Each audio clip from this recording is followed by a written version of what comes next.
Well, hello, my crafty little tribe. How's everybody doing today? Good, I hope. Okay, so I'm here to show you a technique that I learned or saw probably like 4 years ago, and then I saw it again a couple years ago, and I'm so easily distracted. And, with everything that was going on in my life at the time, I totally spaced it out. I didn't save it. And then I saw this technique again a couple months back, but I did save it, and I was scrolling through my past saved Instagram pictures, and I thought, you know what? I'm going to try this, and if I fail, well, oh well, I failed, but at least I know I tried. And because I'm always worried about, is mine going to look as nice as theirs, or did I do it? Am I such a numpty that I can't? If you can hear the snoring and the grunting and groaning, again, it's my fat chihuahua that's in the chair behind me. His name is Smudge, and I love him with all my heart, but oh my gosh, he's a fat chihuahua, and all he does is sit there or sleep. Oh my God, I got such a see squirrel. See a squirrel outside my craft room window. Anyways, so I'm going to show you this technique. It's basically faux laminating embellishments. If you don't have a machine that laminates, this is a great alternative. And I like how it looks because of, like, how do I say it? It looks more rustic to me, like more natural. And I like that. We're going to just take that right off. All right. So I'm going to show you some examples first. I'm going to push this just off to the side a little bit. I'm going to show you some examples first, okay? Here's one that I did with like a little buttercup from my backyard.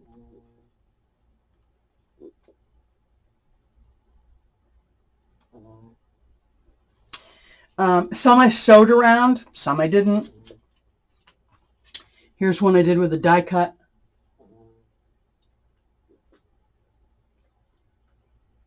Yeah, with leaves. Leaves that I did this one too. This one was sewed around. These are all leaves that I picked last year. I'm in North Carolina, and I've been here for about 7 years. But last autumn was the most gorgeous autumn I'd ever seen since I got here, since I moved here. The leaves were just gorgeous. So I saved a bunch of them. I dried them and knew that down the road, when I was ready, I would use them in making embellishments. So there's that. There's this one. Some of them are some of them have book pages behind them.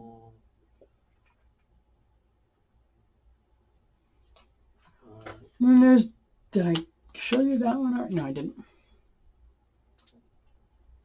These are all tiny little flowers that are in my backyard. Okay, and then there's another leaf, more leaves. I love autumn leaves. I love autumn. It's my favorite time of the year. So you're going to see a lot of those. And then you're going to see, where is it? Then you're going to see, okay, so real quick, I'm going to just tell you, on Easter Sunday last year, I was taking a walk along the tree line at the end of my property. And I noticed, of all days, Easter Sunday, of all days, I noticed in the little clearing, on each side of a little clearing on the tree line, at the tree line, there was a beautiful flowering dogwood tree on the left and one on the right. It was just like they were there. And I was like, and nowhere else on my property do I have the dogwood trees, but right there. And I saw them on Easter Sunday. That's just kind of crazy. God works in mysterious ways. He really does. But anyways, so I had my husband, I was like, you got to pull down some of those dogwood flowers because I need to save some and I need to dry them and I need to use them. And he said, okay. So, and some of you may know the dogwood legend, but some of you don't.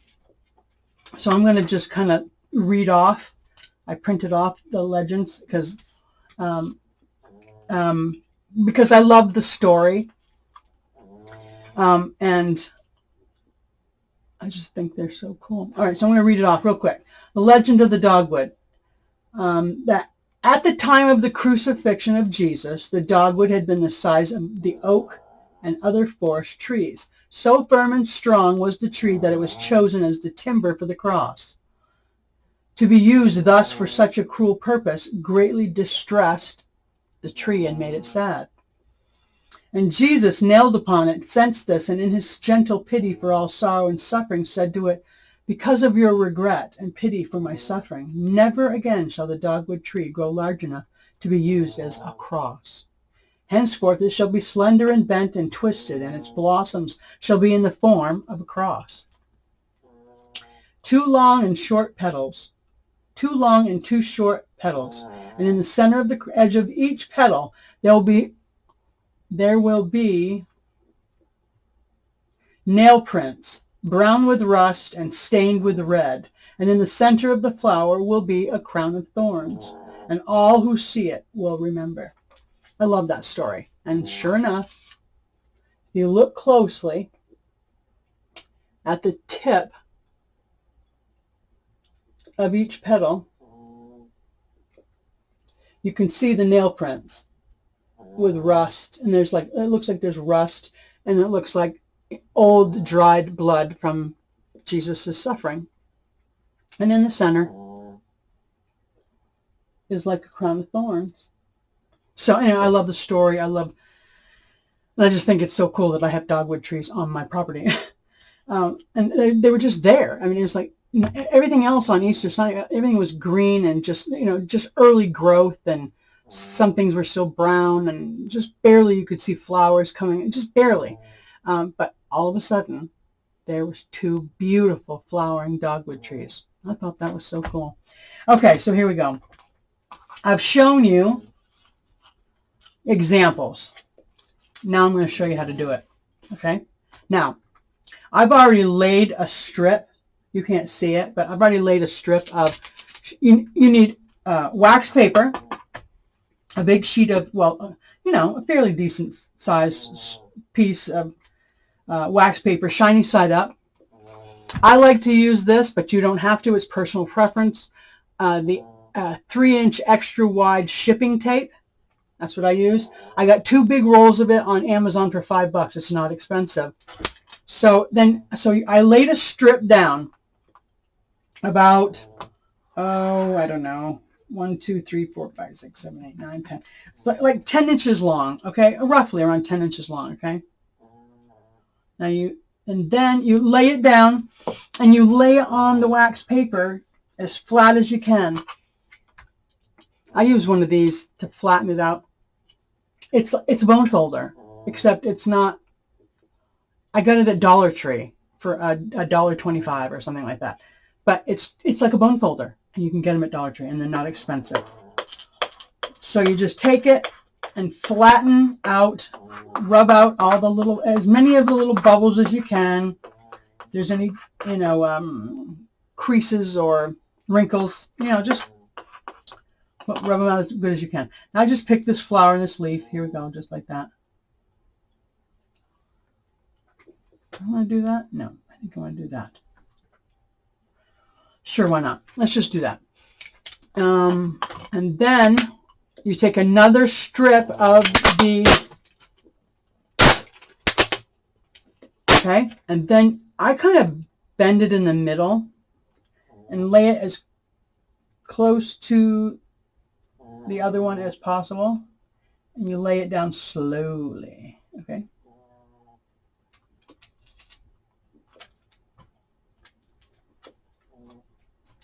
You just kind of gently rub it. Like I said, you're going to get maybe 1 or 2 tiny wrinkles, a couple bubbles, but it looks more rustic to me, and I like that look, Okay, so okay. Now, again, you just kind of be kind of gentle. Don't be, so you can hear the bubbles popping. Okay, so we're going to go like that. Really careful. Like that, okay? Always make sure that you put a strip off the edge so you can pull it up, pull it all up off the wax paper when you're ready. At least that's what I do. Okay, now, oh God, my nose is just, okay, I am not, I thought I was prepared. No, here we go. I'm just going to grab a random book page, okay? Because that, I mean, I do like that look. You don't have to do it. I mean, like I said, you can. There's endless possibilities here, okay? Okay, let's just take that piece right there. Then, I like to distress it a little bit, the area where I'm going to lay it down over the book page. Okay. I'm just using Tim Holtz Distress Ink Vintage Photo. Okay.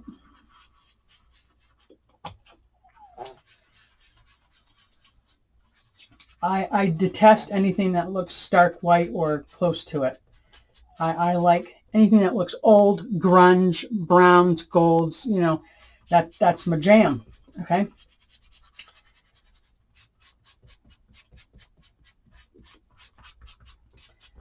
All right, so here we go. So I've distressed it, okay? Now, I've pulled it up. I'm pulling it up off the wax paper. Make sure you get the bottom part too. Okay. Now, sandwiched in between those two pieces of shipping tape is your flower and your leaf. And you just pull it all up, okay? Now, flip it over. I usually put a dab of glue on the back side just because a little dab will do you, okay? You don't have to put much. Just a little dab here in the center of the flower. Maybe a little dab here on the leaf. Okay. There we go. Just a little tiny dab, a little bit here and there, okay? Then you flip it over, okay? You figure out where you want it on your book page, okay? It's pretty dark right there. I think I want to choose right there. And then you lay it down.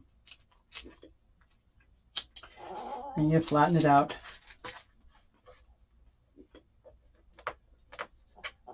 Look at that.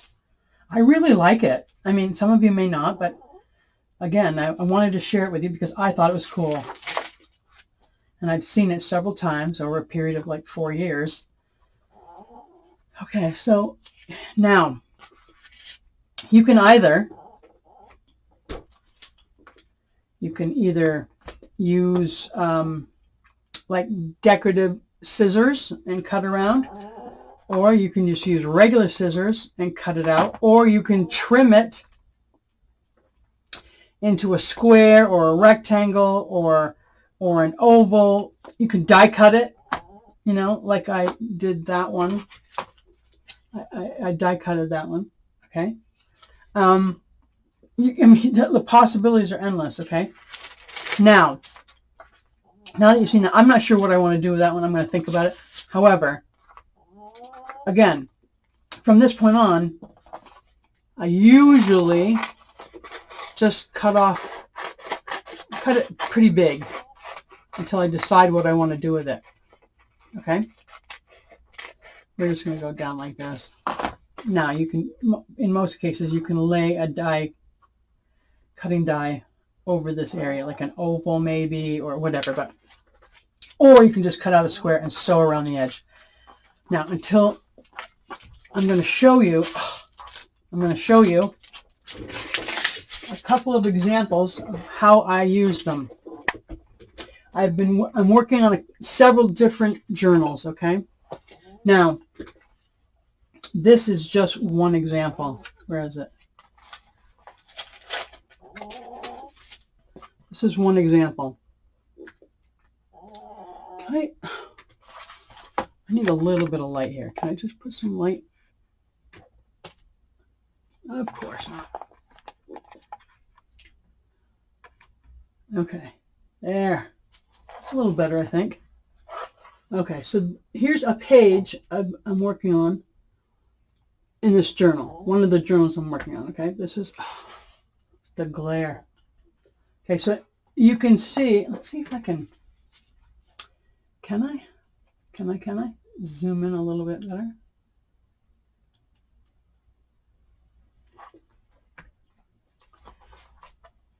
Okay.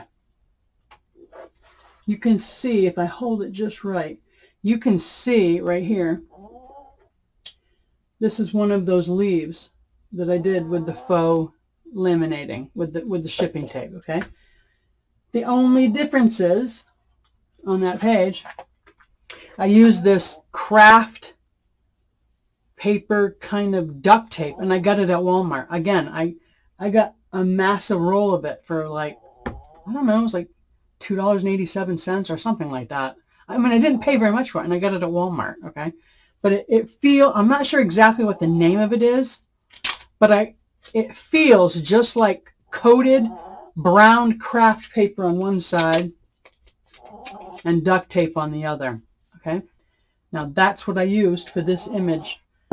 Instead of putting it on a book page like this, I used that tape and put it in as an embellishment on this particular page. Okay. Now, I also did it. I also used one of them on this page. Okay. Let's see if I can move this away. I don't want to lose that though. Okay, move this little. Now I'm going to bring this up. So try to avoid the glare. There. I did like one of those buttercups and glued it over in the corner there at a slant.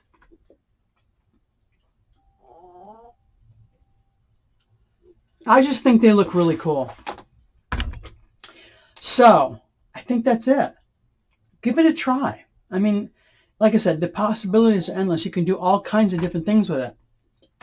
I don't know, did I show you the, oh yeah, this is like a red clover from my front yard. Yeah.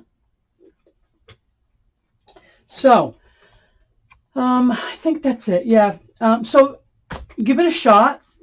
If you have any questions, if I forgot to include something or do something or a step or whatever, just put a message below. I usually am pretty good about responding or answering back anyone who has a question or a concern, or if you like what you saw today, please just give me a thumbs up.